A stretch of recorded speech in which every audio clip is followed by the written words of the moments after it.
और इस बीच टीवी 9 भारतवर्ष के सत्ता सम्मेलन में असदुद्दीन ओवैसी पहुंचे थे। सीएए को लेकर उन्होंने क्या कहा था, आइए आपको सुनवाते हैं। सीएए से दिक्कत यह है कि यह मजहब की बुनियाद पर बनाया गया। देश के संविधान में आप मजहब की बुनियाद पर कैसे बनाते हैं? आप सीएए को यह रिलीजन की बुनियाद पर बनाया गया, गलत है। आप पाकिस्तान बांग्लादेश से जो हमारे हिंदू परसिक्यूटेड भाई आ रहे, सिख आ रहे, दीजिए, पहले भी कानून था। तीसरी बात यह है कि सीएए को अकेला मत देखिए, एनपीआर एनआरसी से जोड़कर देखिए, तब आपको समझ में आएगा। ये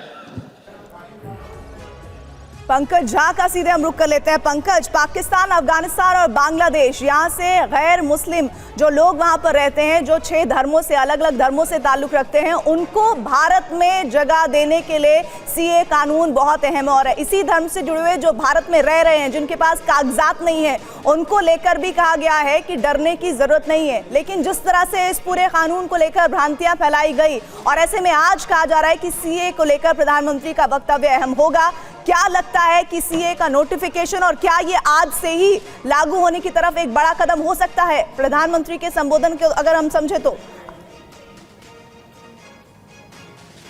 देखिए, पिछली बार जब कृषि कानून को लेकर प्रदर्शन हुआ था, तब प्रधानमंत्री नरेंद्र मोदी की तरफ से कहा गया था कि हम कानून के बारे में लोगों को समझा नहीं पाए थे ठीक से, और यही बात 2019 के मामले में भी हुआ था। तब से बहुत कुछ बदल चुका है, और जैसा बार बार कहा गया है कि नागरिकता छीनने का नहीं, नागरिकता देने की बात है। जो 31 दिसंबर 2014 तक जो इन 3 देशों से लोग आ चुके हैं, जो नॉन मुस्लिम्स हैं, उनके लिए नागरिकता देने का कानून एक तरीके से बनाया गया है। पिछली बार क्या हुआ था, बहुत लोगों में इस तरीके की अफवाहें फैल गई थी, और इसीलिए देश के कई हिस्सों में बहुत हिंसक प्रदर्शन हुए थे। और प्रधानमंत्री का जो कनेक्ट है देश के लोगों से, वो बड़ा ज़बरदस्त है। इसीलिए मुझे लगता है कि जब नोटिफाई करने की बात आ रही है, प्रधानमंत्री नरेंद्र मोदी देश के लोगों से अपील करेंगे, और जिस तरीके से लोगों को समझाते हैं, वो बताते हैं, मुझे लगता है देश की जनता उनकी बात को समझेगी, और पिछली बार जो गलतियां हुई थी शायद वो चीज़ें ना दोहराई जाए। और उसी तरीके से अलग अलग राज्यों में जहां पिछली बार प्रदर्शन हुए थे, लॉ एंड इन्फोर्समेंट एजेंसी जो है उसने भी उसी तरीके से अपनी